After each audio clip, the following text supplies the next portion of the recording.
ওয়ালাম্মা ওয়ারাদা মা আমাদিয়ান আলাইহি মুফাসসির বলে ওরাদা মানে প্রবেশ করা নয়, ওরাদা মানে নিকটবর্তী হওয়া। মুসা আলাইহিস সালাম ওই মাদায়ানের কূপের নিকটবর্তী হলেন।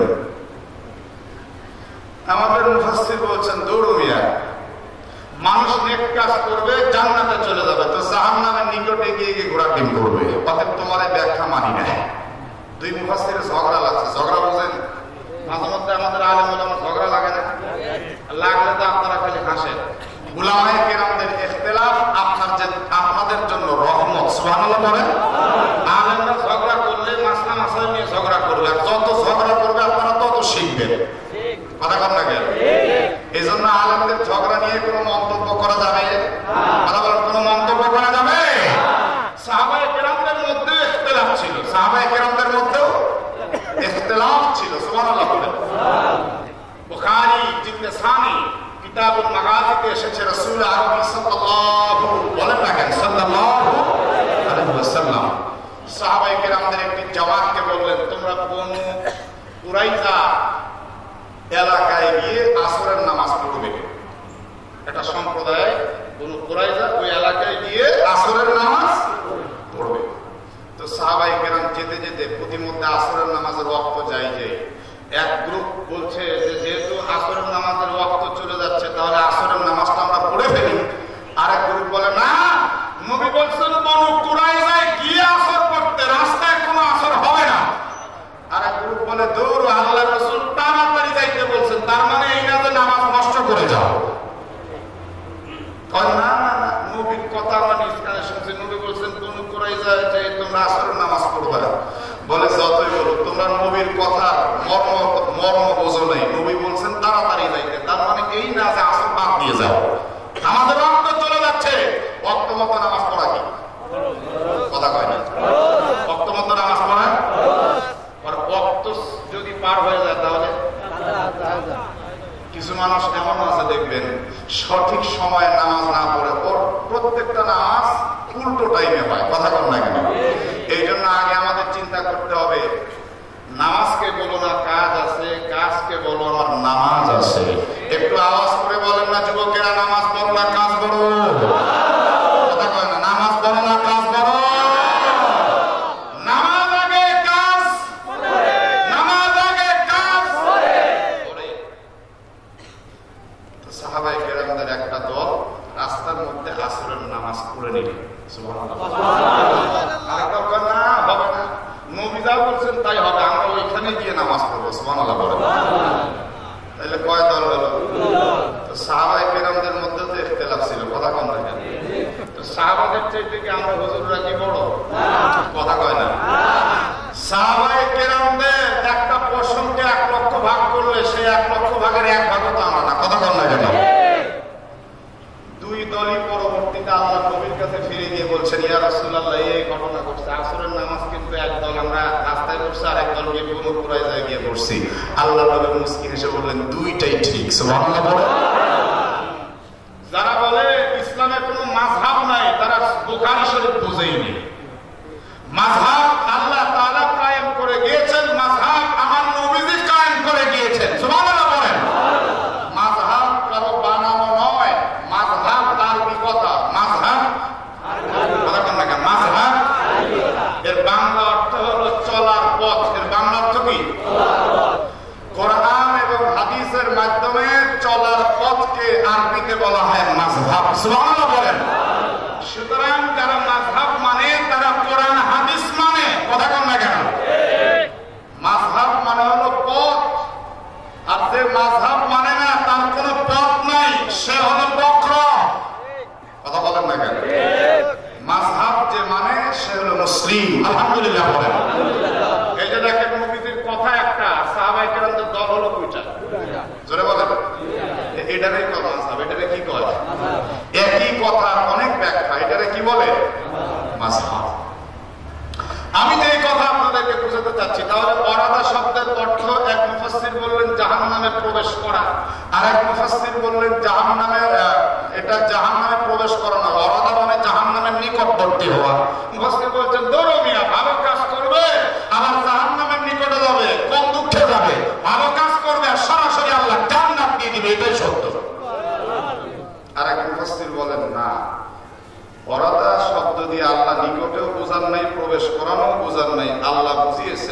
জাহান্নাম অতিক্রম করা। নিচে থাকবে জাহান্নাম, উপরে থাকবে পুলসিরাত। প্রত্যেককে পুলসিরাত পাড়ি দিয়ে জান্নাতে যেতে হবে। আমাদের মুফাসসির বলেন আপনাদের ব্যাখ্যাটা আমি মানতে পারতেছি না, তার কারণ এই দ্বিতীয় আয়াতটাই হলো আগের আয়াতের সম্পূরক। দ্বিতীয় আয়াতে আল্লাহ বলছেন সুম্মা নুনাজ্জিল্লাযীনা তাকাউ, অতঃপর মুত্তাকিদেরকে আল্লাহ তাআলা বের করবেন। তো প্রবেশ না করলে বের হবে কোত্থেকে? বলা যাবে না কেন? সব তর্কের নিরসন হয়ে একটা পয়েন্টে আমরা চলে আসলাম, সেটা হলো আল্লাহর অনিবার্য সিদ্ধান্ত ওয়া ইন মিনকুম ইল্লা ওয়ারিদুহা কানা আলা রাব্বিকা হাতমান মাকদিয়্যা। সুবহানাল্লাহ। আল্লাহ বলেন নবীজি আপনার রবের অনিবার্য সিদ্ধান্ত, অবশ্যই প্রত্যেককে জাহান্নামে আমি প্রবেশ করাবই।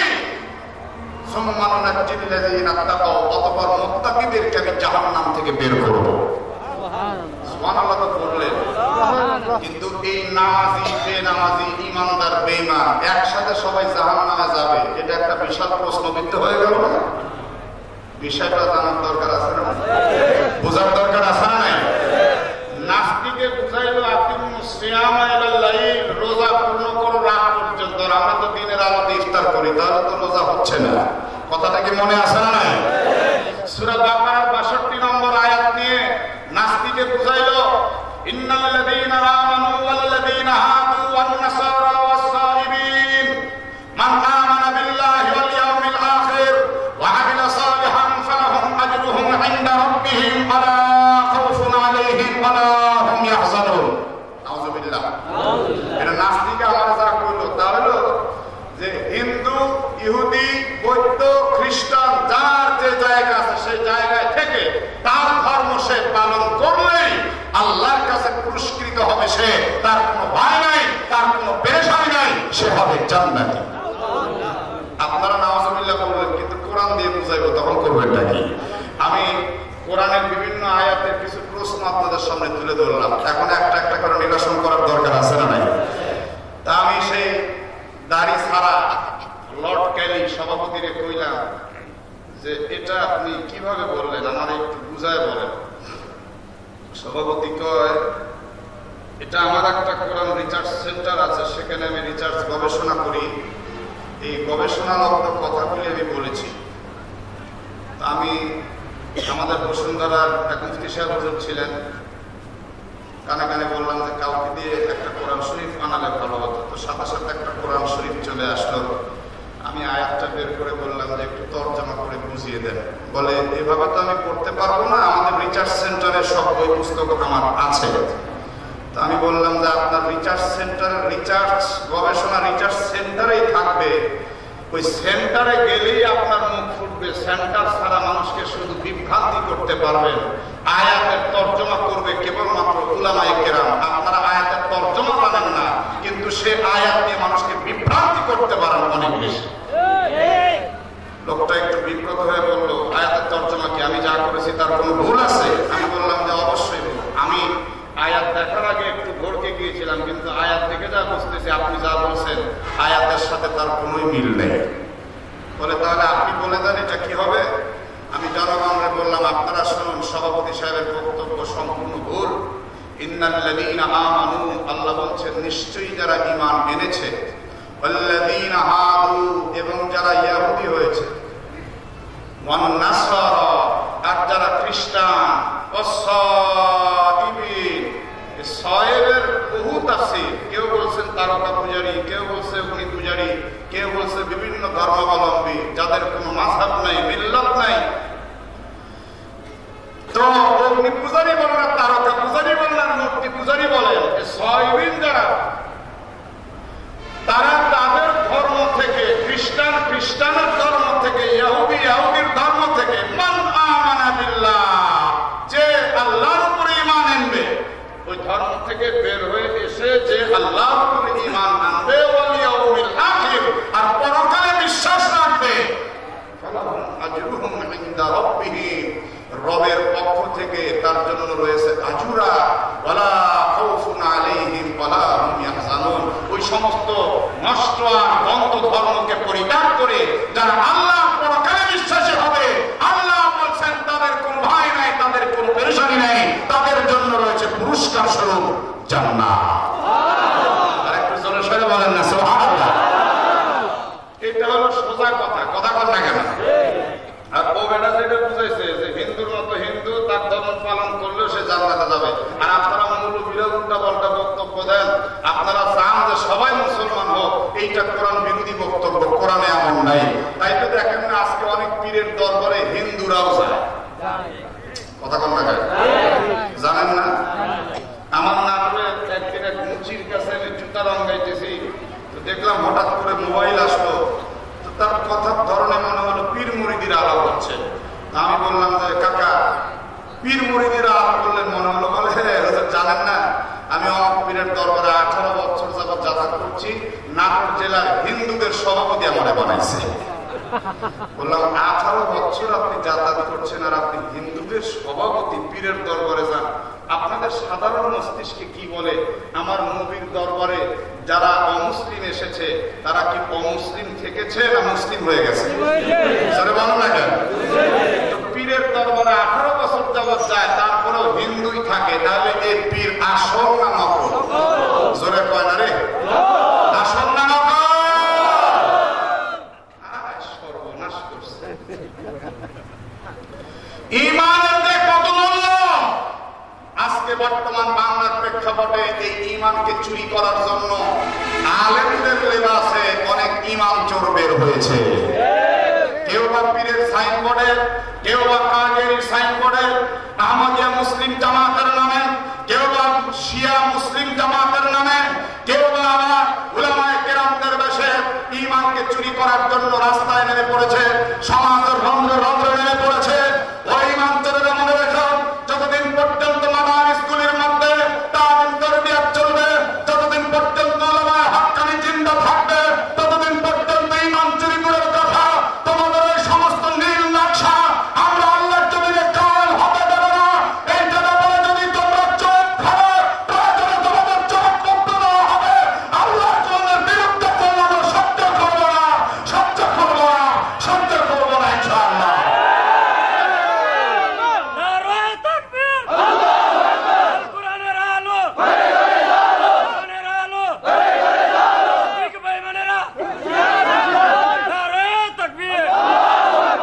আমার বন্ধুগণ, পার্লামেন্ট নিয়ে, প্রশাসন নিয়ে আমার মাথা ঘামানোর কিচ্ছু নাই। আমি ছোট মানুষ, কিন্তু আমি আল্লাহর কোরআন নিয়ে মাথা ঘামাইতে পারি। যদি কেউ কোরআনের বিরুদ্ধাচরণ করে তাকে ছাড় দিয়ে কথা বলার মতো সুযোগ আমার নাই। আল্লাহ আল্লাহর রাসূল নিয়ে কেউ যদি আবল তাবল মন্তব্য করে ছাড় দিয়ে কথা বলার মতো কোনো সুযোগ নাই। কথা বলে না কেন? ঠিক না? নবী নিয়ে, কোরআন নিয়ে, হাদিস নিয়ে ফালতু মন্তব্য করবি আর আমি নবী উম্মত দাবিদার হয়ে চুপচাপ বসে থাকবো, ওর চাইতে আমার মরে যাওয়া ভালো। ওর চাইতে আমার মরে যাওয়া ভালো। যেখানে আমার নবীর আদর্শ থাকবে না, কোরআন থাকবে না, ঈমান থাকবে না, তো ওই মুর্দা জিন্দা হয়ে বেঁচে থেকে লাভটা কি? আমার বন্ধুগণ, তাহলে দেখুন আমরা সবকিছুর একটা পয়েন্টে এসে দাঁড়িয়ে গেলাম। ঈমান খুব মূল্যবান একটি জিনিস, কথা বলে। এই ঈমানের হেফাজত করার দরকার আছে না নাই? ঈমান চোরদের থেকে ঈমানের হেফাজত করতে হবে। ঈমানের হেফাজত করলে ঈমানের মূল্যটা আমাদেরকে ভালো করে বুঝতে হবে। ঈমানের মূল্য কত? সহিহ মুসলিম শরীফের হাদিসের মধ্যে আসছে, রাসূল নবী সাল্লাল্লাহু আলাইহি ওয়াসাল্লাম সাহাবায়ে কেরামদের একটি কাফেলা নিয়ে জিহাদের ময়দানের দিকে রওনা হয়েছে। পথ চলতে চলতে ইহুদি একটা পল্লীর মধ্যে দিয়ে রওনা হয়েছে। ইহুদি পল্লীর মধ্যে দিয়ে যখন যাচ্ছে, রাস্তার পাশে একটা ইহুদি তাবু ফেলে ঘুম পাড়তেছিল। ঘোড়ার পায়ের খুরের আওয়াজ শুনে ইহুদির ঘুম ভেঙে গেল। ছেঁড়া হারা তাবু দিয়ে সে দেখতে পাচ্ছে ঘোড়া যাচ্ছে পায়দল হেঁটে, আস্তে করে উঁকি মেরে দেখতেছে এ তো দুনিয়ার কোন রকম দলময় কাফেলা নয়, এটা হলো মদিনাওয়ালা নবী মুহাম্মদুর রাসূলুল্লাহ সাল্লাল্লাহু আলাইহি ওয়াসাল্লামের কাফেলা। মাথা বের করে চিৎকার করে বললেন, নবী সাহাবারা কোথায় তোমরা যাও? ওই কাফেলার মধ্যে নবীজির 2 নম্বর সাহাবী ছিলেন, নাম তার হযরত ওমর। হযরত ওমর ফারুক রাদিয়াল্লাহু আনহু বললেন, তুমি তো জাতি ইহুদি মুসলমানদের চিরশত্রু, কথা বলেন না কেন? ইহুদি আর খ্রিস্টান মুসলমানের শত্রু না বন্ধু? যারা বললেন না তাদের কি বন্ধু লাগে একটু জোরে সরে বলেন, শত্রু না বন্ধু? এই কথাটা আমার নয়, এটা আল্লাহর কথা, কোরআনে আছে না নাই? সূরা মাইদার 51 নম্বর আয়াতে আল্লাহ বলছেন, ইয়া আইয়ুহাল্লাযীনা আমানু লা তাত্তাখিযুল ইয়াহুদা ওয়ান নাসারা আউলিয়া বা'দুহুম আউলিয়াউ বা'দ ওয়া মান ইয়াতাওয়াল্লাহুম মিনকুম ফাইন্নাহু মিনহুম ইন্নাল্লাহা লা ইয়াহদিল কওমাজ যালিমিন।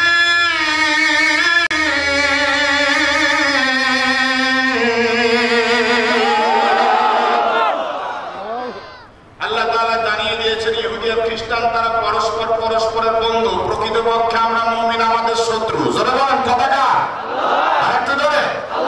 এই কথাটা আল্লাহ রাব্বুল আলামিন আমাদেরকে জানিয়ে দিয়েছেন।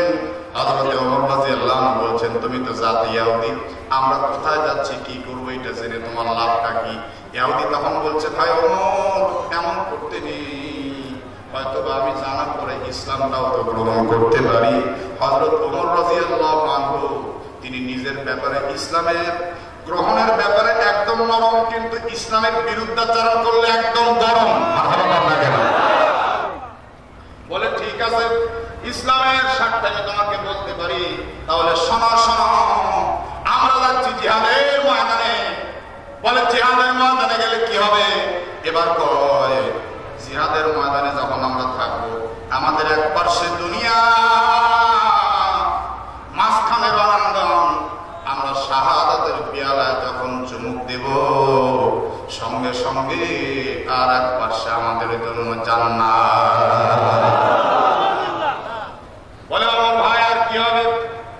বলে আমরা যদি বেঁচে ফিরে আসি তাহলে আমাদের টাইটেল হবে গাজী। আল্লাহু আকবার।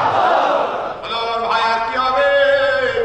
বলে আমরা যদি গনিমতের মাল পাই, আল্লাহর নবী সাল্লাল্লাহু আলাইহি সাল্লাম আমাদেরকে বরকতের হাত দিয়ে বন্টন করে দিবেন। কোরআনে আল্লাহ বলেছেন, ফাকুলু মিম্মা গানিমতুম হালালান তাইয়্যিবা। সুবহানাল্লাহ। বলেন গনিমতের মালের চাইতে স্বচ্ছ হালাল পবিত্র খাবার আর পৃথিবীর মধ্যে কোথাও নাই। আল্লাহু আকবার।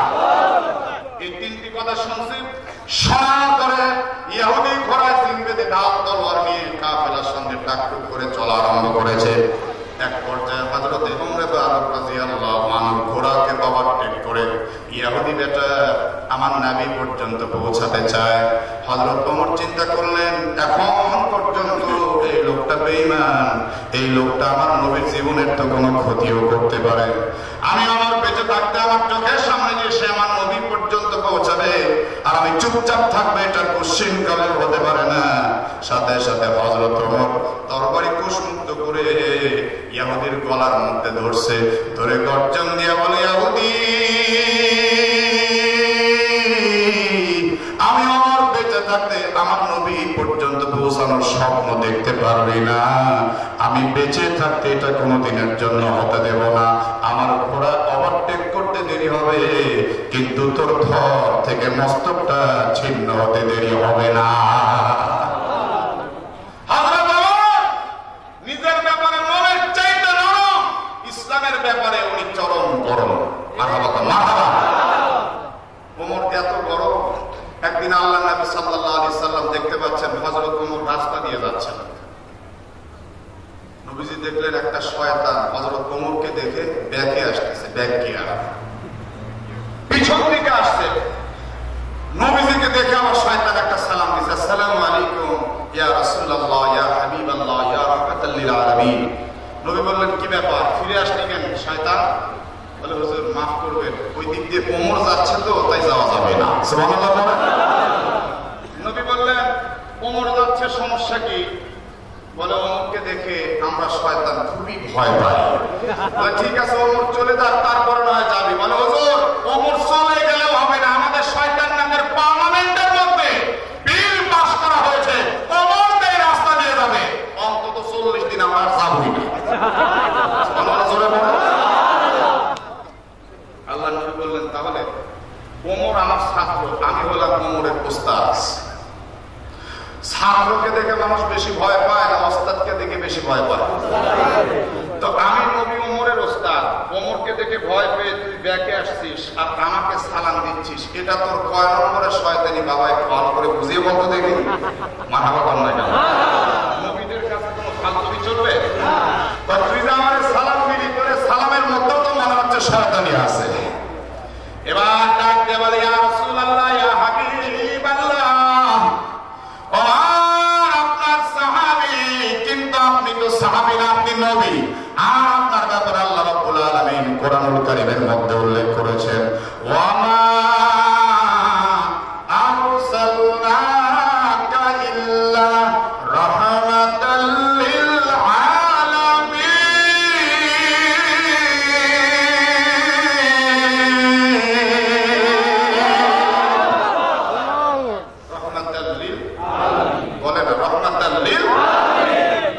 সমস্ত জগতের জন্য আমার নবী রহমত। আল্লাহু আকবার বলেন। আমার নবী কেমন নবী জানেন? একটা তাফসীর আর ব্যাখ্যা শুনলে আপনি আশ্চর্য হয়ে যাবেন, ব্যাখ্যাটা সারা জীবন মনে রাখতে পারবেন। আমি যদি আপনাদের বুঝিয়ে দেই, কোরআনের সূরা বাকারার আগে যে সূরাটা আছে, প্রথমে যে সূরাটা আছে, সূরাটার নাম কি? ফাতিহা। এই সূরা ফাতিহা জানে না এমন মুসলমান আমার মনে হয় পৃথিবীতে নাই। কথা বলেন না কেন? থাকলেও হয়তো কোটিতে দুই একজন পাওয়া যাবে কিনা সন্দেহ। এই সূরা ফাতিহার প্রথম একটা আয়াত আছে, আমার সাথে সাথে সবাই পড়বেন। এক অক্ষরে কয় নাকি? বলেছি, কথাগুলি মনে রাখতে হবে। এক অক্ষরে কয় নাকি? একটু জবান খুলে সকলে পড়েন। আলহামদুলিল্লাহি রাব্বিল আলামিন। মাশাআল্লাহ, জোরে সোরে রাব্বিল আলামিন, রহমাতাল লিল আলামিন। আমার রব সমস্ত জগতের জন্য রব। সুবহানাল্লাহ বলেন। তাফসীরে কাবীরের মধ্যে লেখা হয়, আমার আল্লাহ সমস্ত জগতের আল্লাহ, আর আমার নবী সমস্ত জগতের জন্য রহমত। সুবহানাল্লাহ। আল্লাহ তাআলার বান্দা তাফসীরে কাবীরের মুফাসসির উনি সুন্দর মতো ব্যাখ্যা করে দিচ্ছেন, তাফসীর করে দিচ্ছেন। শোনো হে বিশ্ববাসী, আমার আল্লাহর রাজত্বের সীমারেখা যতটুকু, আমাদের নবীজির নবুয়তের সীমারেখাও ততটুকু। কেমন নবী পাইছি আমরা? আল্লাহু আকবার, আল্লাহু আকবার। এবার শয়তান না ডাকতে বলে, ইয়া রাসূলুল্লাহ, ইয়া হাবিবাল্লাহ, নবী গো, ইয়া রাসূলুল্লাহ, আমি আপনাকে সালাম দেওয়ার কারণ হলো আপনি সমস্ত জগতের জন্য রহমত, আর সেই জগতের মধ্যে শয়তান আমিও, তার মানে আপনি আমার জন্য রহমত। ওমরকে দেখে ভয় লাগতে পারে, কিন্তু রহমতকে দেখে কোনদিন ভয় লাগার কোনো কারণ নেই, তাই নির্ভয়ে আপনার সালাম দিলাম। সুবহানাল্লাহ বলেন, সুবহানাল্লাহ। আমার ভাইরা, সে ওমর নিজের ব্যাপারে অনেক কঠোর, অনেক নরম, কিন্তু ইসলামের ব্যাপারে অনেক কঠোর। তার বাস্তবতা হলো, আল্লাহর নবী সাল্লাল্লাহু আলাইহি ওয়াসাল্লাম একদিন যোহরের নামাজের সময় নামাজের জায়নামাজে কেবল দাঁড়িয়েছেন, পার্শ্ববর্তী একটা ইহুদির সন্তান এসে আল্লাহর নবীকে বলছেন, ওগো মুসলমানের নবী, আজকে যোহরের নামাজ হলে আমার বাবা আপনাকে দাওয়াত করেছেন। আল্লাহর নবী মুস্কি হাসতে হাসতে বললেন, আলহামদুলিল্লাহ বাবা, একটু অপেক্ষা করো, আমি নামাজটা কমপ্লিট করে তোমার দাওয়াতে যাব, কোনো সমস্যা নেই। কিন্তু সবাই বুঝতে না পারলেও হযরত ওমর চিন্তা করছে, আমার নবী না জানি কোনো অপমান হয়। মারহাবা, মারহাবা। আল্লাহর নবী সাল্লাল্লাহু আলাইহি সাল্লাম নামাজটা কমপ্লিট করলেন। নামাজটা কমপ্লিট করার পর এবার ইহুদির সন্তানের হাতটা ধরে নিয়ে চলে যাচ্ছেন। অন্যান্য দিন আমার নবী সাহাবায়ে কেরামদেরকে ডেকে নিয়ে যেতেন দাওয়াতের জন্য, আজকে নবী কাউরে বললেন না। হযরত ওমর রাদিয়াল্লাহু আনহু মনটা ভার করে বাড়িতে গেলেন, যাওয়ার পরে বললেন, আব্দুল্লাহর মা, কই গো, তুমি কোন জায়গায় আছো? কেন, আপনি কি আমারে দেখতে পান না? বলে, আমার দয়ার নবী আজকে ইহুদির সন্তানের ডাকে সাড়া দিয়ে দাওয়াতে গেল না, জানি আমার নবী অপমান হয়, আমার বড় কষ্ট লাগে। বিবি এবার ডাক দিয়ে বলে, আপনার কষ্ট লাগে, আপনি নবীরে ফেলাই এই জায়গায় কেন আইলেন? আল্লাহু আকবার বলেন। অনেক ঘরের বউ আছে খুব সচেতন, আর অনেক ঘরের বউ আছে অসচেতন। কথা বলেন না, জানেন না? আজকে কি মহিলার ওয়াজ শুনতে আছে? মা বোন আছে তো? আলহামদুলিল্লাহ বলেন, আলহামদুলিল্লাহ। মা বোনেরা ভালো করে শোনেন না, খুবই মহিলা যদি সচেতন হয়, মহিলা যদি পরহেজগার হয়, মহিলা যদি নামাজি হয়, তাহলে স্বামীকে সচেতনতার সাথে ভালো ভালো বুদ্ধি পরামর্শ দিতে পারে। কথা বল না কেন, ঠিক কিনা? আর মনে করেন মহিলা যদি সুন্নি হয়, সুন্নি বলে সুন্নি মানে আমাদের নাহারের ভাষাটা সুন্নি, সুন্নি সুনি করে, তেল চুরি করে, চাউল চুরি করে করে সব বিক্রি করে দেয়। তবে আপনাদের এলাকায় এরকম নাই, ভালো, সব ভালো, আলহামদুলিল্লাহ, ভালো ধারণা রাখা ভালো, আলহামদুলিল্লাহ। আমার ভাইরা, আবার এমন অনেক মহিলা আছে স্বামীকে বুদ্ধি দিয়ে, কুবুদ্ধি দিয়ে একেবারে বাপমা থেকে আলাদা করে ফেলে। মা বাবার পরনের কাপড় যায় ছিঁড়ে, আর স্ত্রীর পরনের কাপড়ে থেকে পরনের কাপড়টা থেকে বেনারসি কাপড়। এমন পরিবার বাংলাদেশে আছে না? মা বাবার ভাত দেয় না, বউয়ের কথায় উঠে আর বসে, বউ যা বুদ্ধি দেয় তাই শোনে। আপনারা বলুন, সবসময় যদি কেউ বিবির বুদ্ধি নিয়ে চলে, ওর কপালে দুঃখ না সুখ? জোরে বলেন, জোরে বলেন। এর কপালে যে কেমন দুঃখ, এর একটা দৃষ্টান্ত আমার মনে পড়ে গেল। আমি আপনাদের দৃষ্টান্তটা দিয়ে সামনের দিকে যাচ্ছি, খেয়াল করে শুনুন। আল বিদায়া ওয়ান নিহায়া নামক কিতাবের মধ্যে এসেছে, আত-তিবরুল মাসবুক নামক কিতাবের মধ্যে এসেছে, আল্লাহর নবী সাল্লাল্লাহু আলাইহি সাল্লামের নবুয়তের আগে একজন খ্রিস্টান বাদশা ছিল। লোকটা মাছ খেতে খুবই ভালোবাসত। লোকটার নাম ছিল খসরু পারভেজ। লোকটার বিবির নাম ছিল রানী শিরিন। এই রানী শিরিন আর খসরু পারভেজ একদিন দরবারে এসে বসেছে। এমন সময় এলাকার একটা ছেলে এটা নদী থেকে টাটকা একটা মাছ ধরে নিয়ে এসেছে। বাদশা বড় টাটকা মাছ দেখতেছে, নেজ দাঁড়াচ্ছে, কান নাড়াচ্ছে মাছটা। এবার কয়, ছেলের এই মাছটার দাম তুই কত নিবি? সঙ্গে সঙ্গে ছেলে মুস্কি হাসি দিয়ে বলে, বাদশা আমাদের কি যে লজ্জা দেন, আমি মাছ বিক্রি করে খাই সত্য, কিন্তু আমার বাদশার জন্য একটা মাত্র মাছ আনবো, এটা আবার দাম নিব কোন দেখে, তার আগে যেন আমার মৃত্যু হয়। বাদশা তার এই কথাটা শুনে এতই খুশি হলো, বাদশার সঙ্গে সঙ্গে কয়, আমি তোর এই মাছটার দাম নয়, বরং তোর মুখের কথা শুনে তোরে আমি 4000 টাকা দিয়ে দিলাম। জোরে কোন না মারহাবা, মারহাবা। আরে ভাই, এই 4000 আমাদের সময়ের 4000 না, ওই সময়ের 4000 মানে এখন 4 কোটিতেও পারবে না। এর মানে লাইফটাই চেঞ্জ হয়ে গেল এক মাসে। মারহাবা কর না কেন? জেলে বেটা চলে যাচ্ছে 4000 টাকা নিয়ে।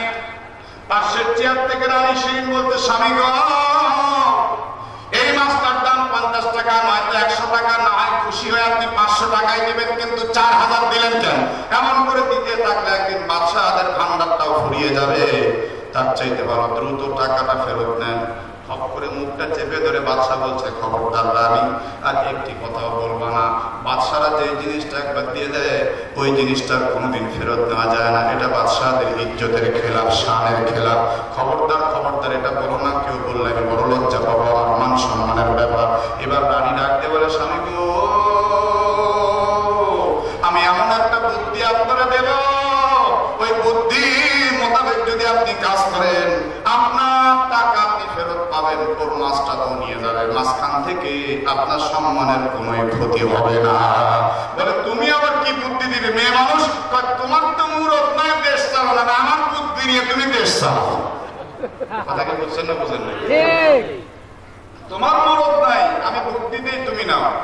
কও দেখি তোমার বুদ্ধিটা কি, আমার সম্মান নষ্ট হবে না? তো করে না, সম্মান নষ্ট তো হবেই না, বরং তোমার আরো প্রশংসায় জয় জয়কার হবে। এলাকার জনগণ বলবে যে হ্যাঁ, বুদ্ধিমান বাদশা। বলে, বলো দেখি তোমার কি বুদ্ধি? বলে, আল্লাহ তাআলা পৃথিবীতে যত সৃষ্টি পাঠিয়েছেন সব কিছু 2 ভাগে বিভক্ত, মুযাক্কার আর মুআন্নাস, নারী আর পুরুষ, নারী আর পুরুষ। মানুষের মধ্যে নারী পুরুষ আছে না নাই? জিনের মধ্যেও নারী পুরুষ আছে, গাছের মধ্যে নারী পুরুষ আছে, মাছের মধ্যে নারী পুরুষ আছে, হিংস্র প্রাণীর মধ্যেও নারী পুরুষ। এবার ডাক দিয়ে বলে, বাচ্চা নাম, যখন জেলেকে আপনি ডাক দিবেন, ডাক দিয়ে বলবেন, বল জেলে তোর এই মাছটা নারী না পুরুষ? জেলে তো 2টা একসঙ্গে বলবে না, যে কোনো একটা বলবে, হয়তো বলবে নারী, নয়তো বলবে পুরুষ। জেলে যদি বলে আমার মাছটা নারী, আপনি উল্টো আরেকটা বলবেন, আমার পুরুষ মাছ দরকার। আল্লাহ কোরআনে আল্লাহ বলছে, ইন্না কাইদা কুনা আযীম, ইন্না কাইদা শাইতানি কানা যায়ফা।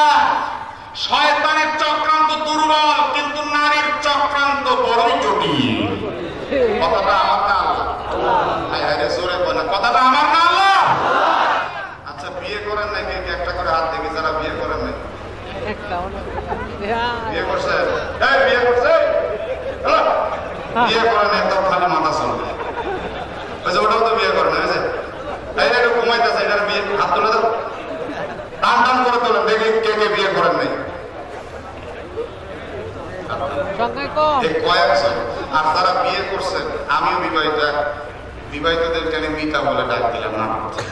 একজনের নাম আব্বাস, বাজারে গিয়ে তুই আমার মিতা, কেমনে তোর নাম তো আব্বাস না, মিতা ডাক দেশ কেন? আসলে আমার বাড়িতে আছে গাব গাছ, এই জন্য আব্বাসের গাব গাছে মিতা মিলাই দিছে, আয় একসাথে চা খাই। তো আমি নাটক থেকে এসে বিবাহিতদেরকে মিতা বলে ডাক দিলাম। তাই বলে আবার মা বোনেরা যেন হাত টান তুলেন না, আপনারা ওখানেই থাকেন। আপনারা পুরুষ যারা আছেন বিবাহিত মিতাজি একটা করে হাত দেখি। আচ্ছা হাত নাম শোনেন, মাঝে মাঝে দুই একজন দেখলাম বিবাহিতর পক্ষেও হাত তুলেননি, অবিবাহিতর পক্ষেও হাত তুলেননি। তাহলে আপনারা কোন দিকে যাবেন? ঘটনাটা তো বুঝলাম না। শোনেন, এবার এই খসরু পারভেজ কয় এ তো মারাত্মক বুদ্ধি। কয় যদি বলে মাছটা পুরুষ, আপনি উল্টো বলবেন আমার এই মাছটা নারী মাছ দরকার, আমি পুরুষ মাছ লইতাম না। তাহলে তোর মাছটা তুই নিয়ে যা, আমার টাকা মানে ফেরত দে। বাদশা বলে বাবা এটা চরম বুদ্ধিমতী তুমি। কয় আমার প্রশংসার দরকার নয়, যে চলে গেল 4000 টাকা, তাড়াতাড়ি ডাক দাও। এবার ডাক দিছে জেলে, তাড়াতাড়ি আয়। এবার জেলে এসছে, আসার পরে বলে বাচ্চা নামদার মাছ কি আরো লাগবে? দুর্বেটা মাছ লাগবে না, তবে আমি জানতে চাচ্ছি এই মাছটা নারী না পুরুষ? ছেলে ছিল অত্যন্ত চালাক বিচক্ষণ ব্যক্তি। ছেলে মুস্কি হাসতে হাসতে ডাক দিয়ে বলে বাচ্চা নামদার,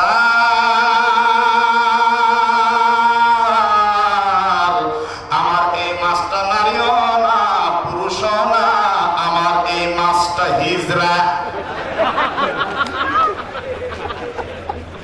কোটটা খুলি ভাই, খুলবো? গরম লাগতেছে, কেবল গা হিট হইতেছে। আমার অল্প সময় হয় না তো, এই কেবল একটু হিটে আসি। আর কতক্ষণ শুনবেন আপনার?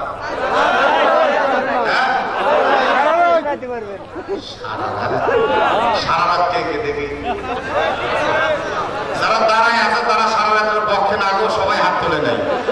সারা রাতের পক্ষে যারা যারা একটা করে হাত আল্লাহরা দেখান, কে কে দেখি?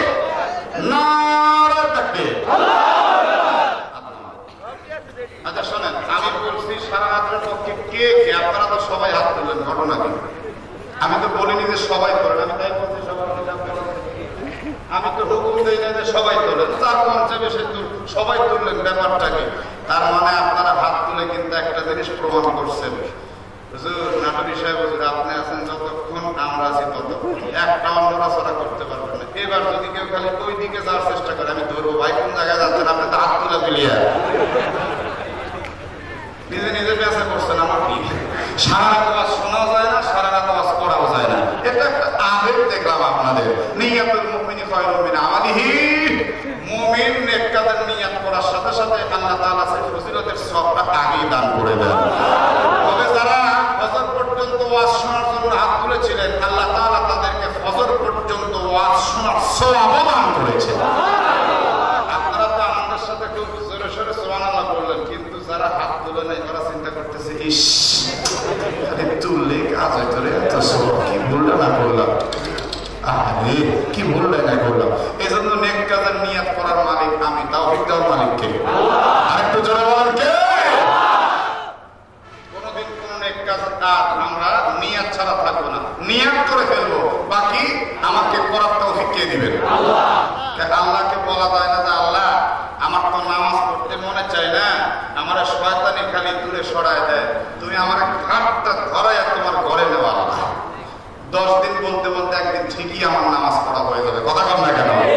আল্লাহ আমার আসলে সুদ খাইতে মনে চায় না, কিন্তু কেন জানি সুদ খাই বুঝি না, তো তুমি আমার হালাল ব্যবস্থা করে দাও না আল্লাহ, আর সুদের থেকে আমার দূরে সরায় দাও না।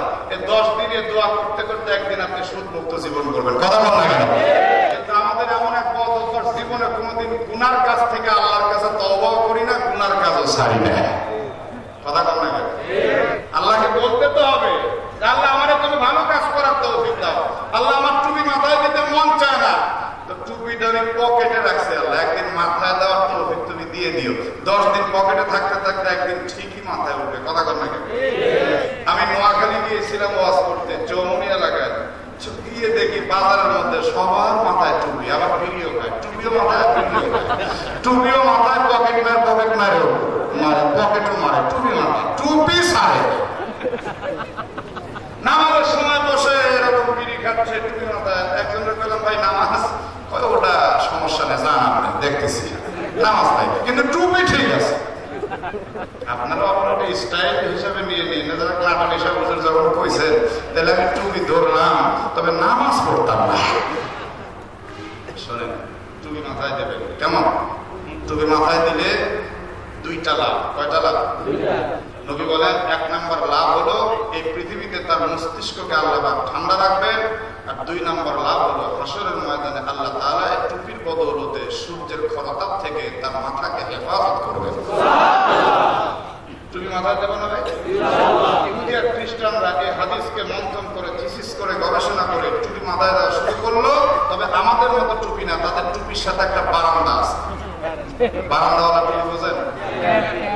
এই তো কত সুন্দর জ্ঞানী মানুষের CAP ক্যাপ। ওই ক্যাপ মুসলমানের মাথায় দেয় না? যারা ক্যাপ মাথায় দেয় তারা কিন্তু আমাদেরকে আবার নাক ছিটকায়। ও বারান্দাওয়ালা, তোমার বারান্দা খুলে দেখো, তোমারটাও যা আমারটাও তা। কথা বল না কেন? ঠিক কিনা? বারান্দাওয়ালা টুপি মাথায় দেয়, বড় অহংকার করে। আমার ভাইয়ারে, আসুন অল্প সময়ের মধ্যে আপনাদের কিনে আমি আখেরি মোনাজাতের দিকে যাচ্ছি, আর বেশিক্ষণ আমি আপনাদেরকে কষ্ট দেব না। এবার লোকটা কয় আমার মাছটা নারীও না, আমার মাছটা পুরুষও না, আমার মাছটা হিজড়া। একটু চিৎকার করে বলুন তো, নারী পুরুষের সৃষ্টিকর্তাকে? আরো জোরে জোরছে বলুন। তাহলে হিজড়ার সৃষ্টিকর্তাকে? আজকে মহিলাদের জন্য মহিলা প্যান্ডেলের ব্যবস্থা, পুরুষদের জন্য পুরুষ প্যান্ডেলের ব্যবস্থা, আলহামদুলিল্লাহ। কিন্তু যারা পুরুষ প্যান্ডেলেও নেই, মহিলা প্যান্ডেলেও নাই, এখনো মাঝামাঝি ঘোর করতেছে ওরা। না আমি বলতাম না, আপনারা রায় দিয়েছেন। কিছু মানুষ আছে দেখবেন ওয়াজ মাহফিলে আসে ঠিকই, কিন্তু বসে না, খালি ববা করে ঘুরে। যখন তাবারক দেওয়া শুরু হবে তখন এসে দ্বিগুণ লোক। কথা কম না কেন? ঠিক না? আজকে দেখবনি তাবারকের সময় লোক বাড়ে না কমে? পারবো না? আচ্ছা ঠিক আছে, যাক ওয়াজ না শুনে নাই, তার তাবারক খাওয়া অভ্যাসক। আমার ভাইরা, যেই মাত্র বলছে আমার মাছটা নারীও না পুরুষও না, আমার মাছটা হিজড়া, রানী শিরিন সারি রাতে মুখে দিয়ে মুসকি মুসকি হাসতেছে আর বলতেছে হায় হায়, লোকটা কত জ্ঞানী ব্যক্তি। আমি চাইলাম কেন হয়ে গেল কি, আমি চাইলাম একটা হয়ে গেল তার একটা উল্টা। এবার বাদশা খসরু পারবে দট্ট হাসি দিয়ে এবার যে লোকটা আমার দেশের মধ্যে এত বড় জ্ঞানী মানুষ, ওই লোকটাকে আমি এমনি এমনি আর ফেরত দিতে পারি না। ওই লোকটাকে তার বুদ্ধির বদৌলতে আরো 4000 টাকা পুরস্কার দিলাম। আরেকটু জোরে বলেন না মারহাবা। 4000 আর 4000, আরেকটু জোরে কয়। ওই সময় টাকা কিন্তু কাগজের টাকা ছিল না, দিনার দিরহাম। জেলে দাদা একটা টোপলা বানিয়ে মাথার মধ্যে টোপলাটা নিয়ে রওনা দিল। 8000 টাকা, লাইফ চেঞ্জ হয়ে গেছে, আর জীবনে কিছুই করার দরকার নেই। রাজদরবারের প্রধান গেটে দেওয়ার সঙ্গে সঙ্গে 1 টাকা পড়ে গেছে। মাথার টোপলা নামিয়ে ওই 1টি টাকা নিয়ে চুমু খাওয়া শুরু করছে, চোখে লাগায় মুখে লাগায়।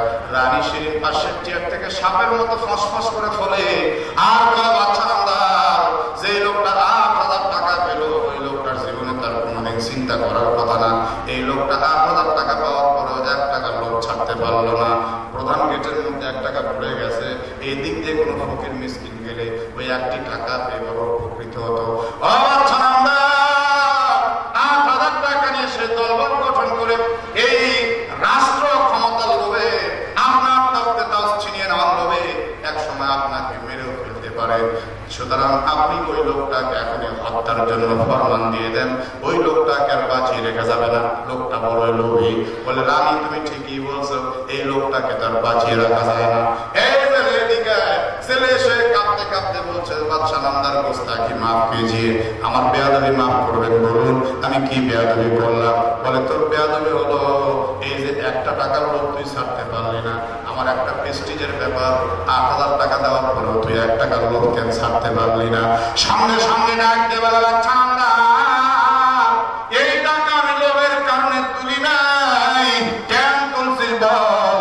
কাঁদতে কাঁদতে ডাক দিয়ে বলে, বাদশা গো, তাকিয়ে দেখুন টাকার এক পাশে আপনার নাম, টাকার আর এক পাশে রানী মায়ের নাম। বাদশা নামদার, তাহলে শুনুন, এই টাকাটা তখন নিচে পড়ে গেল। আমি তখন চিন্তা করলাম, এই দিক দিয়ে কত মানুষ যাবে আর আসবে, কার পায়ের নিচে টাকাটা করে পদক দৌড়িতে হবে, আমার বাদশা এবং রানী বেইজ্জতি হবে।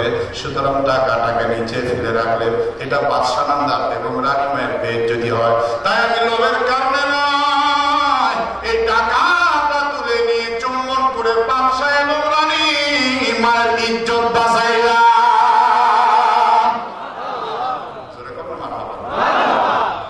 কিন্তু রানী কয় কি জানেন, বাহ, লোকটা কত ভালো রে, আমার ইজ্জত বাঁচালো। মেয়েদের প্রশংসা করলে ভালো। একটু আগে রাগ করে কইছে, ওর বুদ্ধি যখন খাটলো না, আরো 4,000 বেশি চলে গেল, রাগের মাথায় আর একটা পেঁচ দিয়ে ওটারে হত্যার হুকুম দেন। এখন প্রশংসা পাইছে, বাবা লোকটা কত ভালো। মেয়েদের প্রশংসা করলেই ভালো। বলবেন হুজুর এগুলো আপনি জানেন কেমন? মাঝে মধ্যে আমার ঘরে যে একটু বুঝতেছেন না, আমার বাবা মা ছোট 2 বোন বিয়ে হয়ে গেছে, আমার ছেলে মেয়ে 3টা, বউ একটা, আমি স্বামীও একটা। বুঝেন নাই? বোঝার দরকার আছে ভালো করে। আমার ওয়া হলো মানুষের সাথে আনন্দের সাথে কোরআনের কথা বলবো। দেখবেন কিছু বক্তা এসে শুরু করছে, রস কস কিচ্ছু নাই, একদম কাষ্টে কথা কম লাগে। কোরআন শুনবেন, আনন্দের সাথে শুনবেন, কথা বলেন। তো আমার মেয়েটা, ছোট মেয়েটা মাঝে মাঝে মায়ের কাছ থেকে একটু রান্না বান্না শিখে। বাচ্চাদের শেখানোর দরকার আছে না? খেতে বসছি, আমার ছেলের নাম রহমতুল্লাহ, ছোট মাছ দিয়েছে, তো বললাম রহমতুল্লাহ মা, এই মাছটা রান্না করছে খুব টেস্ট, খুব মজা হয়েছে। বলে, আপনার ছোট মেয়ে? বললাম, বাহ, ছোট হাতের রান্না হলে কি হবে, খুব মজা। এখন দেখি আমার বউয়ের মুখে আর কথা নেই, তাকায় দেখি আমার বউ ভক ফুলে আছে, কোনো কথা বলা। বললাম, কি ব্যাপার, কথা বন্ধ কেন, কথা কও না কেন? মেয়ের হাতে টেস্ট, এখন মেয়ের হাতে খাই, আমার হাত কেন? বললাম, ভাই রে নারী যা, নিজের বিয়ের প্রশংসাও সহ্য করতে পারলি না। তবে আমার বউটা খুব ভালো, সুবহানাল্লাহ। ওর জন্য দোয়া করি, আল্লাহর জান্নাতবাসী করুন, আমিন বলুন। আপনাদের বউগুলাকে আল্লাহ জান্নাতবাসী করুন, জোরে বলুন আমিন। ওদের জন্য দোয়া না করলে রাগ করলে নিজের বউয়ের জন্য দোয়া করে। শুনেন, আজকে একটু পর আমি মসজিদের জন্য কালেকশন করবো। কালেকশনের সময় কেউ যেন উঠে যাবে, এখন উঠতে পারবে না, ঘোষণা দিয়ে দিয়েছে। একটা মনে নেই, যেটা বলবে মনে করবো ওটা ভয়ে হয়ে চলে গেল। বউয়ের জন্য কিছু দান করবেন, আমি আপনার নাম নিয়ে বলবো অমুকে অমুকে বউয়ের জন্য দান করছে, তাহলে ভাবি যা খুশি হবে। মাঝে মাঝে বউয়ের জন্য দোয়া করতে হয়, শোনায় শোনায় দোয়া করবেন, আল্লাহ আমার বউটা এত সুন্দর, এত ভালো, ছোট্ট নয় যেন গোলাপের পাপড়ি। আপনার বউ করে, আল্লাহ আমার স্বামী তো নয়, এ তো যেন জান্নাতি এক যুবক। মাঝে মাঝে দোয়া করা লাগে। আমার বউটা, আমার একটা অভ্যাস হলো, আমি প্রতিদিন এই মাহফিল করে স্টেজ থেকে নেমে বাস রওনা দেই, চলে যাই বাসায় গিয়ে। আমার বউটা কোনো অলসতাও নেই আল্লাহর রহমতে, প্রতিদিন গরম ভাত, ফ্রিজের কোনো খাবার না, গরম ভাত রান্না করে দেয়, খাওয়া দাওয়ার পরে ফজরের নামাজ পড়ে একটু ঘুম হয়। তো একদিন গরম ভাত রান্না করে দিল, পাতিলের মধ্যে দেখতে পাচ্ছি 2টা রুই মাছ, 2 টুকরা রুই মাছ, তো 1 টুকরা আমাকে দিল। ভোর রাত্রের খাবারটা খুব মজা লাগতেছিল, কিন্তু আমার যে পরিমাণ ক্ষুধা লাগছে সে অনুযায়ী 1 টুকরা আমার হবে না। চিন্তা করতেছে আর 1 টুকরা নিব কেমন, যদি চাই আর যদি আমার রসিকতাই করে বলে ফেলে পেটুর কোথাকার দুনিয়া সব খাওয়া আপনি খাবেন আমরা কি, তাহলে তো একটা লজ্জাস্কর ব্যাপার। তো চাইবো না ব্রেনের মাইট দিয়ে দেখি কাজ হয় কিনা। আমি বললাম রহমতুল্লাহ মা এই মুহূর্তে আমি একটা কথা বলতে চাই। বলে কি বলবেন? সারা জীবনীতে বললেন আর কি বলতে চান? বউটা খুব ফ্রি, এরকম ফ্রি যত হবে বউয়ের সাথে তত পরকীয়া কমবে, বদ নজর থেকে আপনার চোখটা হেফাজত হবে। কথা বল না কেন? বউয়ের সাথে ইয়ার্কি ফাজলামি রসিকতা সব করবেন, এটা নবীজির সুন্নাত। সুবহানাল্লাহ বলেন। আমি স্কুলে দেখেন না আল্লাহর নবী বউ নিয়ে রাত্রিবেলা দৌড়াদৌড়ি করছেন। আল্লাহু আকবার বলেন না কেন? মনে করছেন আমি এমনি এমনি রসিকতা করতেছি না, একটু কোরআন হাদিসে আছে ইয়া আইয়ুহান নবী লিমা তুহাররিমু মা আহাল্লাল্লাহু লাক। নবীর ঘরের মধ্যে সামান্য মধু খাওয়ানি বউদের মধ্যে দুই ভাগ হয়ে গেছে। সুবহানাল্লাহ বলেন। কত কথা কোরআনে আছে, এগুলো বলতে গেলে আলাদা একটা সময় আপনাদেরকে বলবো ইনশাআল্লাহ। তো আজকে যেটা বলতে চাচ্ছি, তো আমি বললাম যে একটা কথা বলে বলেন কি বলবেন? বললাম যে রহমাতুল্লাহ তোমার সাথে আমার যতদিন পর্যন্ত বিয়ে হয়েছে বৈবাহিক জিন্দেগিতে তুমি আমারে যত স্বাদের খাবার খাইয়েছো, আজকের রান্নাটা সবচেয়ে বেশি স্বাদ, বেশি সুস্বাদু।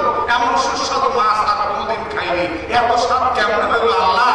চোখটা খুলে তাকায় দেখি বইটা দিচ্ছে। আমি বললাম ব্যাপার কি, দুটোই যে দিয়ে দিলে? খান কত জায়গায় কত কষ্ট করে দেখতেছি চোখের মধ্যে পানি মনে যায় কথা কাম না কেন মনে চোখের পানি আর মাছের টুকরা দুইটা। আমার মনে কি আছে এটা তো আল্লাহ বুঝতেছে না। আমি আমার চোখের পানি মুছতে গেলে থাক এত কাঁদতে তো হয় না, সব করা লাগবে না খান। তো বললাম যদি এখন আর একটা জায়গা এই তো শয়তানি আছে মনের মধ্যে, আমি ধরা গেছি প্রশংসার ছত্র ছায়া যে শয়তানি ছিল, জানলে তো এটা দিতাম না।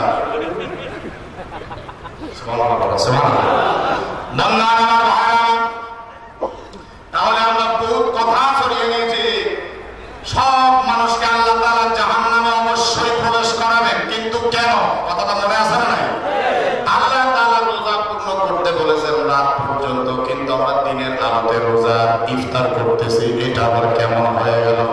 আল্লাহ রাব্বুল আলামিনের বান্দা খুশরু পারভেজ তার বিবি আর জেলে কাটায় মুহূর্তে ৮,০০০ টাকা পাইছে, আরো যে কয় হাজার পাবে জানার দরকার আছে না নাই?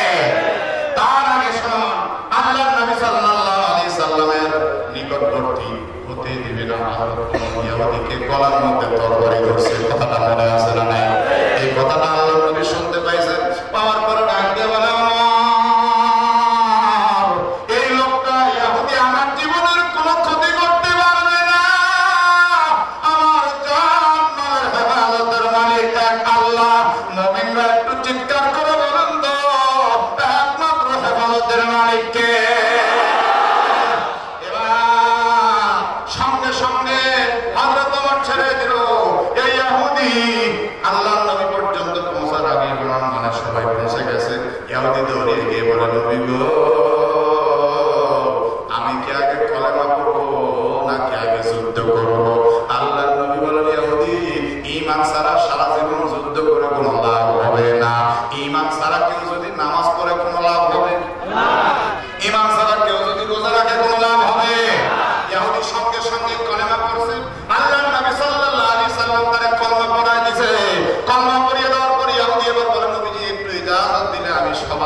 তুমি এখন নয়া মুসলিম ইমানদার হয়ে গেছো। যুদ্ধ করতে করতে ওই নয়া সাহাবী সবার আগে শহীদ হয়ে গেছে। আল্লাহর নবী সাল্লাল্লাহু আলাইহি সাল্লাম মুসলিম শহীদের লাশের দিকে তাকিয়ে মুস্কি মুস্কি হাসতেছেন। কয়েকজন সাহাবায়ে কেরাম এটা নজর করে দেখে আল্লাহর নবীকে একদম ঘিরে ধরে দাঁড়ায় গেল, কারণ মুসলিমরা দেখলে বলবে মুহাম্মদ তার সৈন্যরা মরলে বড় আনন্দিত হয় হাসে। সাহাবায়ে কেরাম দেখলেন নবী এবার আসমানের দিকে চোখটা তুললেন, এরপরে মুখটা লজ্জা করে ফেরত নিলেন। দুইটা জিনিস সাহাবায়ে কেরাম অদ্ভুত বিষয় থেকে আশ্চর্য হয়ে গেলেন। এবার সাহাবায়ে কেরাম ডাক দিয়ে বলে নবী গো, জীবনে কোনদিন সুহাদায়ে কেরামদের দিকে তাকিয়ে আপনারা হাসতে দেখিনি, আজকে শহীদের লাশের দিকে তাকিয়ে হাসলেন, ব্যাপারটা বুঝলাম না। আল্লাহর নবী আবার আসমানের দিকে তাকিয়ে আপনি মুখটা লজ্জা ফেরত দিলেন, তাও তো বুঝলাম না। আল্লাহর নবী মুস্কি মুস্কি হাসি আর চোখের মধ্যে বিন্দু বিন্দু পানি। আল্লাহু আকবার বলেন। আল্লাহর নবী মুস্কি হাসি আর বিন্দু বিন্দু পানি নিয়ে আনন্দ অশ্রু বইয়ে ডাক দিয়ে বললেন, রে আমার সাহাবারা, এই লোকটা জীবনে কোনোদিন এক ওয়াক্ত নামাজ পড়ার সুযোগ পায়নি, এই লোকটা জীবনে কোনোদিন কোনো ভালো কাজ করেনি, শুধুমাত্র ঈমান আর জিহাদের বদৌলতে আল্লাহ তাআলা তাকে জান্নাতের বাদশা বানাইছে। আমি এই জন্য হাসতেছি, এই লোকটার ভাগ্য কত ভালো। আল্লাহু আকবার জোরে বলেন। ইয়া রাসূলুল্লাহ, বুঝলাম সে জান্নাতের বাদশা, এজন্য আপনি আনন্দিত। তাহলে আসমানের দিকে মুখটা তুলে আবার লজ্জায় মুখটা ফেরত দিলেন, কারণটা কি? আল্লাহর নবী বললেন, এর কারণ হলো লোকটার ভাগ্য এতই ভালো, আল্লাহ তাআলা তাকে গ্রহণ করার জন্য জান্নাতের হুর পাঠায় দিচ্ছে। হুরদের সামনে আমার চার চোখের মিলন হলে আমি একটু লজ্জায় চোখটা ফেরত নিয়েছি। আল্লাহর নবী সাল্লাল্লাহু আলাইহি সাল্লাম হুর দেখছেন, আমরাও কিন্তু হুরকে আশা করি, আমরাও জান্নাতে গেলে হুর পাবো। হুর আল্লাহ আমাদেরকে দিবেন, এক একজন জান্নাতীকে কমপক্ষে 72 জন হুর।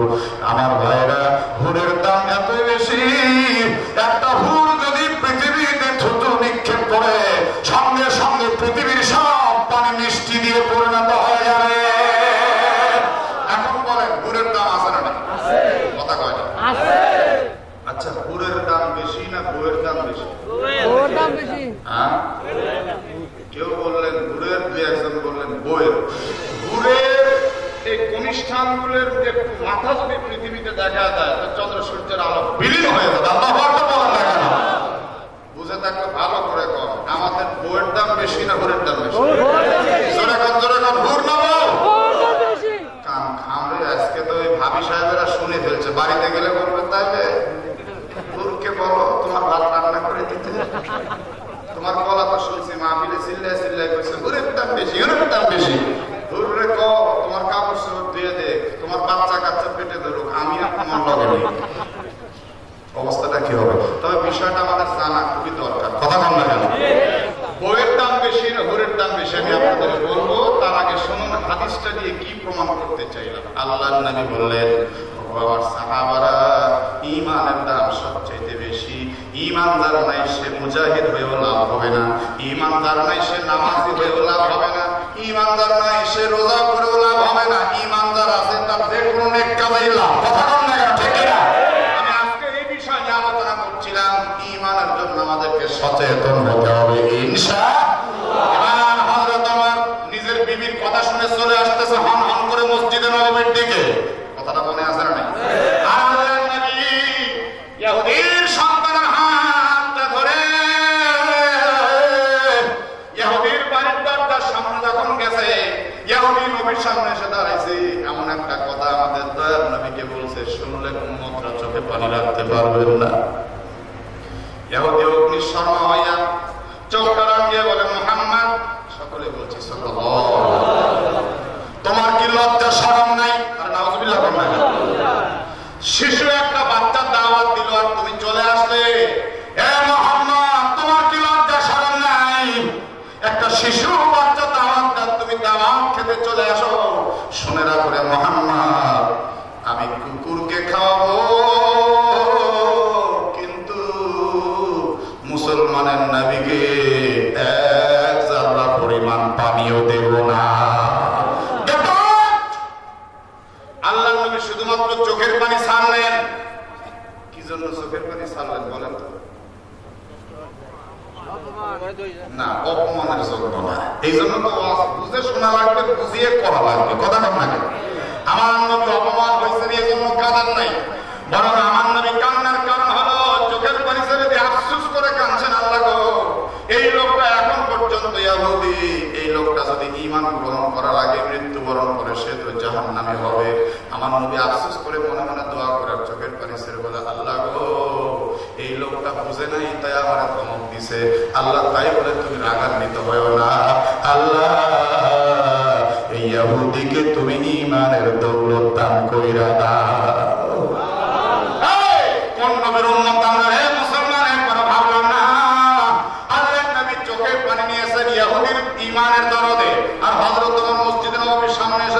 ইয়া রাসূলুল্লাহ, ইহুদি আজকে আপনার অপমান করছে, আপনি শুধুমাত্র একটু আমারে বলেন আমি ইহুদির হাত থেকে মস্তকটা ছিন্ন করে ফেলি।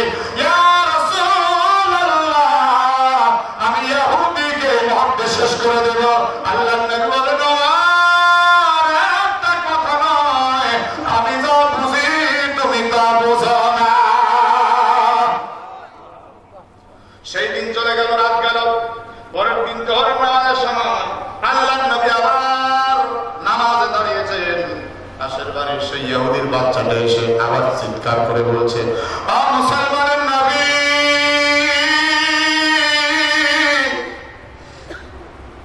আজকেও জোহরের নামাজের পর আমার বাবা আপনাকে দাওয়াত করেছে। আমরা কি করতাম, ওই জায়গায় একদম থাপড়ায় গাল পাতা গরম করে দিতাম। আল্লাহর নবী সঙ্গে সঙ্গে প্রফুল্ল চিত্তে মুস্কি হাসি দিয়ে বললেন, আলহামদুলিল্লাহ বাবা, কষ্ট নিও না, আমি একটু নামাজ পড়ে নিই, তুমি দাঁড়াও, নামাজের পরে আমি তোমার সঙ্গে যাব। কি চরিত্র আমার নবী, কি আদর্শ আমার নবী। কিন্তু হযরত ওমর সহ্য করতে পারলেন না।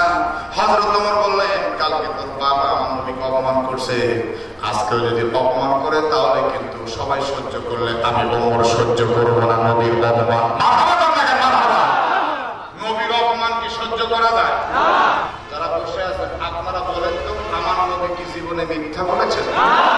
নবীর উম্মত যারা নবীর পক্ষে জবান খুলবেন, মা ইয়ালফিজু মিন কাওলিন ইল্লা লাদাইহি রাকিবুন আতীদ, আল্লাহর কুদরতের ক্যামেরায় কথাগুলি ভিডিও হবে। হতে পারে এটাও নাজাতের কারণ, নবীর পক্ষে কথা বললে আল্লাহ আল্লাহর ফেরেশতারা শুনবে। হতে পারে এটার জন্য আল্লাহ খুশি হয়ে যাবে। একটু আওয়াজ করে বলুন, আমার নবী কি জাদুকর ছিলেন? না। এই বাংলার জমিনে 2013 সালের পর থেকে নিয়ে আমার নবী নিয়ে নাস্তিকবাদীরা অনেক আমল তামল মন্তব্য করেছে, আমরা শুনতেছি। আর এই নাস্তিকদের মন্তব্যগুলি শুনলে অনেক মুসলমান আবার নাস্তিকদের পক্ষে কথা বলতে চায়। সত্য কথা বলুন, নবীর উম্মত আমার নবীর চরিত্র খারাপ ছিল না। নাস্তিকদের মধ্যে এক শ্রেণীর নাস্তিক বলে ফেলল, এই মুহাম্মদ ছোট্ট 6 বছরের শিশু আয়েশাকে বিয়ে তো করে নাই, ধর্ষণ করেছে। মুহাম্মদ একটা ধর্ষক নবী। বলে নবীর উম্মত একটু চিৎকার করে বলুন, আমার নবীর চাইতে উত্তম চরিত্রের অধিকারী আর কেউ হতে পারে?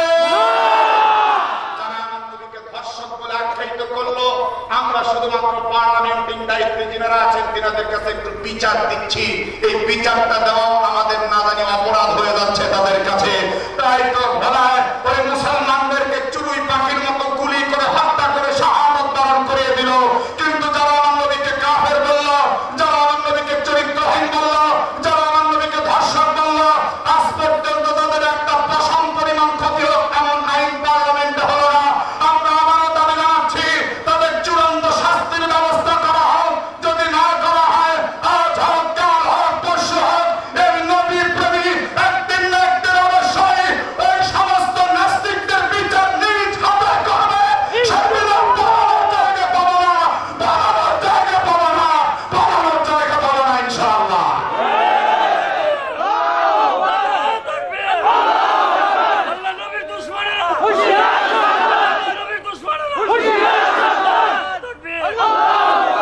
আমার ভাইরা, আজকে আমার নবীকে অপমান করার জন্য কাদিয়ানীরা উঠে পড়ে লেগেছে। এই একটা গ্রুপ আছে, কাদিয়ানীরা যে কথা বলে এটা সম্পূর্ণ কোরআন বিরোধী। কোরআনে আল্লাহ বলেছেন, মা কানা মুহাম্মাদুন আবা আহাদিন মিন রিজালিকুম ওয়ালাকিন রাসূলুল্লাহ ওয়া খাতামান নাবিয়্যিন। এটা কোরআনের আয়াত। আলেম হাফেজ যারা দুই একজন আছেন আপনারা বলেন, এই আয়াত কোরআনে আছে না নাই? আল্লাহ তাআলা কোরআনে বলেছেন, আমার নবীকে দিয়ে আমি নবুয়তের দরজাকে খতম করে দিয়েছি। সুবহানাল্লাহ বলেন।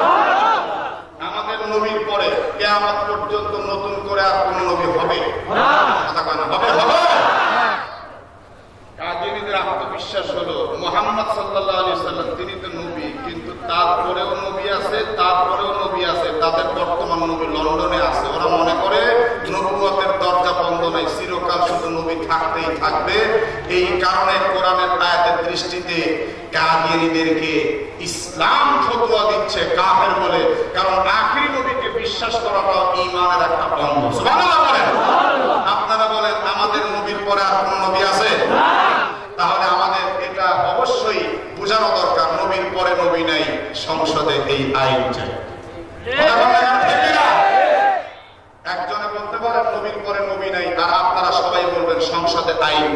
এটা হলে অবস্থাটা কত সুন্দর হবে দেখেন। হিন্দু ধর্ম হিন্দু ভাইরা পালন করছে, কোনো সমস্যা আছে? কাদিয়ানীটা একটা আলাদা ধর্ম, এটা ইসলাম নয়। এটা মানুষ বুঝতে পারবে, তারা তাদের উপাসনালয় উপাসনা করবে, আমাদের কোনো সমস্যা নাই। কিন্তু ইসলামের সাইনবোর্ডে মানুষের ঈমান নষ্ট করুক, এটা আমরা চাই না। ঈমানের দাম আছে না নাই? কথা বলা আছে না? কাদিয়ানীরা যে স্লোগান দিচ্ছে এটা কুশ্চিনকালেও কোরআন মোতাবেক সঠিক নয়। নবীর পরে নবী নাই, সংসদে আইন চাই। নবীর পরে নবী নাই, সংসদে আইন চাই। নবীর পরে নবী নাই, সংসদে আইন চাই। নবীর পরে নবী নাই, সংসদে আইন চাই। আল্লাহ যেন কবুল করে, জোরে সরে বলুন আল্লাহুম্মা আমিন। আমার ভাইরা, প্রশাসনিক বিষয় নয়, রাজনৈতিক বিষয় নয়, তবে ঈমানি বিষয় নিয়ে আমরা সব সময় সদা সর্বদা আলোচনা করতে চাই, যাতে কারো ঈমান নষ্ট না হয়। কথা বলেন, কথা বলেন আমার ভাইরা। এবার আল্লাহর নবী সাল্লাল্লাহু আলাইহি সাল্লাম বললেন, ওমর খবরদার, খবরদার এই বিষয়ে কথা বলো না, আমি যা বুঝি তুমি তা বোঝো না। পরের দিন আল্লাহর নবী আবার গেলেন, ইহুদি আগের দিনের মতো আমার নবীকে আবার একই নোংরা ভাষায় ব্যবহার করলো। এবার চোখ রাঙিয়ে বলে, মুহাম্মদ গত কালকে তোমার ধমক দিয়েছি, তোমার লজ্জা শরম নাই? মুহাম্মদ রে, তাহলে তুমি কোন দুঃখে আজকে আবার আসছো? আমি কুকুরকে খাওয়াবো, কিন্তু মুসলমানের নবীকে এক যারা পরিমাণ পানি খাওয়াবো না। আল্লাহর নবী সেদিনও চোখের পানি নিয়ে দোয়া করতে করতে ফেরত আসলেন। তৃতীয় দিন আবার নবী আমার জোহরের নামাজে দাঁড়াইছেন। ইহুদির সন্তান এসে আবার ডাক দিয়ে বলে, ইয়া রাসূলুল্লাহ, আজকে আমার বাবা আপনার দাওয়াত দিয়েছেন। হযরত ওমর তরবারি কোষমুক্ত করে বলে, আজকে আমার নবী অপমান হলে তোর বাবাও শেষ, তুইও শেষ। মারহাবা বল না কেন? হাইরে মেজাজ হযরত ওমরের, হাইরে মেজাজ হযরত ওমরের। এবার আল্লাহর নবী বললেন, বাবা তুমি তরবারিটা কোষমুক্ত করো, কোষবদ্ধ করো, এরকম করছো কেন? তুমি বুঝো না আমি যেখানে কথা বলি না? হযরত ওমর একদম মাথা নিচু করে চুপচাপ থাকলেন। এবার আল্লাহর নবী সাল্লাল্লাহু আলাইহি সাল্লাম তৃতীয় দিন বাচ্চাটার হাত ধরে আবার ইহুদির বাড়ির দরজার সামনে গিয়ে দাঁড়ালেন। দাঁড়ানোর পর ইহুদি দ্বিতীয় দিনের মতো আজকে তৃতীয় দিন আর নাই, তার চোখ দিয়ে পানি দর দর করে ঝরে পড়তেছে, চেহারাটা মলিন হয়ে গেছে। ইহুদি খপ করে নবীর পা মোবারক জড়িয়ে ধরে বলে, ইয়া রাসূলুল্লাহ, ওমর আমারে জবাই করতে চাইছে, আমি শুনেছি। আল্লাহর নবী গো, কিন্তু আপনি যে মহামানব, আপনি যে একজন নবী, এর মধ্যে কোনো সন্দেহ নাই। 3 দিন আপনারা খারাপ খারাপ কথা বলেছি, কত কষ্ট দিয়েছি, তারপর আপনি একটু রাগান্বিত হন নাই, বরং চোখের পানি ছেড়ে আমার জন্য দোয়া করছেন, আমি শুনতে পেয়েছি। আল্লাহর নবী গো, আপনার পা মোবারক ধরেছি, আপনি আমারে ক্ষমা করে দেন। আল্লাহর নবী সামনে সামনে ইহুদিকে পা থেকে তুলে বুকে জায়গা দিয়া কপালে একটা চুমু দিয়া বলে, ইহুদি রে, তুমি তো কোনো অপরাধ করো নাই, তুমি পরীক্ষা নিয়েছো, এটা তোমার অবশ্যই একটা দায়িত্ব আমি মনে করি। ঠিক আছে, তুমি বাজিয়ে দেখেছো, ক্ষমা করবো কি? সঙ্গে সঙ্গে ইহুদি বলে, নবী গো, তাহলে আপনি আমার কলেমা পড়ায় দেন, লা ইলাহা ইল্লাল্লাহু মুহাম্মাদুর রাসূলুল্লাহ। জোরে সরে বলুন, লা ইলাহা ইল্লাল্লাহু মুহাম্মাদুর রাসূলুল্লাহ। আল্লাহর নবী এবার মুসলিমকে হাত ধরে নিয়ে মসজিদে নববীর সামনে আসতেছেন। হযরত ওমর সেদিন তরবারি খুলে নিয়ে কাঁধের মধ্যে নিয়ে দাঁড় করায় আছে।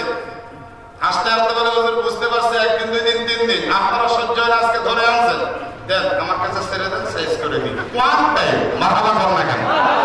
আল্লাহর নবী মুস্কি হাসতে হাসতে বললেন, ওমর ইন্নাল মুমিনুনা ইখওয়া। ওমর একটু আগে যে ছিলেন তোমার শত্রু, আমার শত্রু, সে এখন তোমার আমার ঈমানি ভাই। থরথর করে হাত কাঁপতে কাঁপতে হযরত ওমরের হাত থেকে তরবারি পড়ে গেল। হযরত ওমর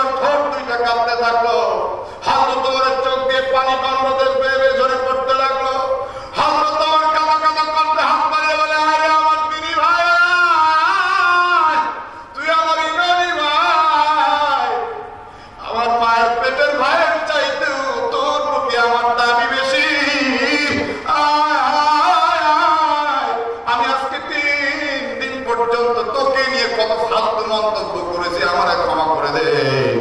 আমি ওয়াদা দিলাম যতদিন পর্যন্ত তুই আর পৃথিবীতে থাকো ততদিন পর্যন্ত তোর জন্য আমি জীবন বাজি রাখলাম। আমার ভাইরা, সে আল্লাহর নামে দিন টিকিয়ে রাখা আমাদের গুরু দায়িত্ব আছে না নাই?